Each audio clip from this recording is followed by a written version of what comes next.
त्या दिवशी मी एक व्हिडिओ बनवला तो की स्क्रबवरचा होता की बजेट फ्रेंडली होता आणि 10 रुपये 15 रुपयामध्ये तुम्हाला किती चांगलं म्हणजे भेटू शकते त्याचा रिझल्ट म्हणून.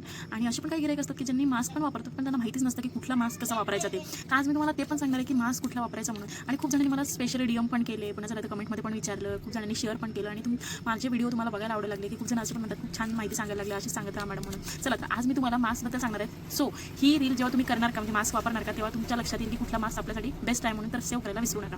आता बघा हा जो आहे हिमालयाचा नेम फेस पॅक. तर ज्यांची स्किन खूप ऑइली आहे, खूप एक्सेस म्हणजे ऑइल सोडते आणि त्यांच्यावर पिंपल्स आहे खूप सगळे, तर त्यांच्यासाठी ना हा कन्सिडर करू शकता तुम्ही, खूप बेस्ट आहे. तर तुम्हाला हरकत नाही. पण ज्यांची स्किन जर सेन्सिटिव्ह आहे आणि त्यांना सहन होत नाही त्यांनी ना छोट्या पॅचमध्ये आधी ट्राय करून बघायचं हातावर. जर इरिटेट झालं नाही तर मग तुम्ही तोंडावर लावू शकता. आता बघा हा हिमालयाचा नॅचरल ग्लो फेस पॅक आहे. तर ज्यांची स्किन अशी डल वाटते, खूप असं म्हणजे कंटाळलेलं आपल्याला असं इरिटेट होते.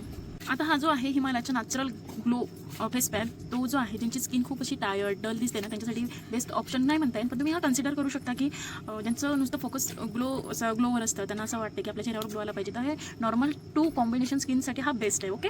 आता बघा हा जो आहे हिमालयाचा नॅचरल ग्लो केसर फेस पॅक आहे आणि हा कसा आहे नॅचरल ग्लो आहे फक्त आणि हा नॅचरल ग्लो केसर फेस पॅक. तर मग मला म्हणायचं आहे की ज्यांना खरंच इन्स्टंटमध्ये ग्लो पाहिजे असेल तर हा बेस्ट आहे. आणि जर त्यांची स्किन खूप सेन्सिटिव्ह आणि ड्राय असेल ना त्यांनी प्लीज मास्कनं जास्त वेळ ठेवायचं नाही अजिबात, कारण खूप असं इरिटेशन होऊ शकतं. तो आहे हा एव्हर यूजचा golden glow peel off mask. हा जेव्हा वापराल ना तुम्ही तर तुम्हाला असं म्हणजे चेहरा तुमचा खूप फ्रेश आणि खूप मस्त असा ग्लो दिसेल तुमच्या चेहऱ्यावर.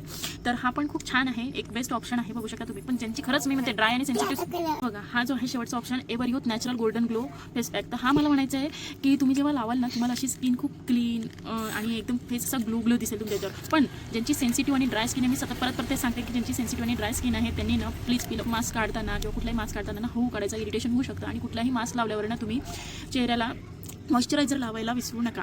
बघा तुम्ही जर म्हणाल सगळ्या स्किन टाईपसाठी तुम्ही ताई सांगितलं पण ड्राय स्किनवाल्यांसाठी सांगितलं नाही, तर मी इथे तुम्हाला त्याचा फोटो लावते की कुठला तुम्ही वापरू शकता. एकदम बजेट फ्रेंडली आहे तो पण, आणि ज्याच्यात हॅलोरोनिक ॲसिड आणि नायसिनामाइड असतात तो बेस्ट ऑप्शन असतो ड्राय स्किनवाल्यांसाठी. सो मी इथे तुम्हाला फोटो लावते स्क्रीनवर, तर तो तुम्ही आवर्जून बघा आणि असेच नवीन व्हिडिओ बघण्यासाठी फॉलो करायला विसरू नका. शेवटचं कुठलाही स्क्रब फेस मास्क हे फक्त आठवड्यातून 2 वेळा तुम्ही यूज करू शकता. प्रत्येक याच्यावर त्याचं इन्स्ट्रक्शन दिलेलं असते. आणि मला हे म्हणायचं तुमची स्किन ऑइली आहे, ड्राय आहे, सेन्सिटिव्ह आहे, कॉम्बिनेशन आहे, मला नक्की कमेंटमध्ये सांगा, तर मी तुम्हाला सजेस्ट करू शकेल. हा म्हणा पटकन फॉलो करायला विसरू नका.